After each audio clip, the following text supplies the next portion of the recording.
One of the really interesting things about the film is that it's a movie that takes place in New York, but in the end, except for the aerial plate shoot that we did, we were only able to have the principal actors in New York for a couple of days. So the majority of the time that you see them, down on the viaduct, down on 42nd Ave, is them in New Mexico, on a green screen set. What was very clear from the outset was that we weren't able to shoot the action as we were watching it in the animatics, and that we were going to have to create a CG playground around the stock tower, which effectively covered about 20 square blocks.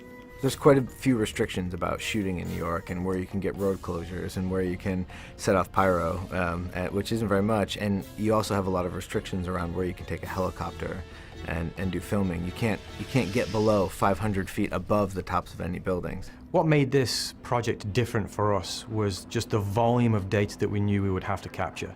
The team shot 7 miles of streets while 100 feet above in a crane, as well as 35 different rooftops across the city, both day and night, multiple levels. It was an enormous challenge, and the data that we acquired was effectively 2,000 spheres and over 250,000 images.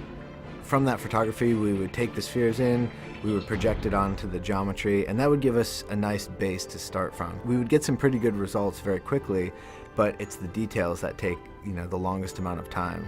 We'd have to go in and paint out all the trees and all the cars and all the people that are supposed to be moving, and everything that sticks out from the building would have to be painted out as well. So there are a sequence of shots early in the movie where we're flying with Iron Man through New York at nighttime, and that presented us a bit of a different challenge because we knew, because we were flying so close to buildings, we would have to see inside those buildings and see offices.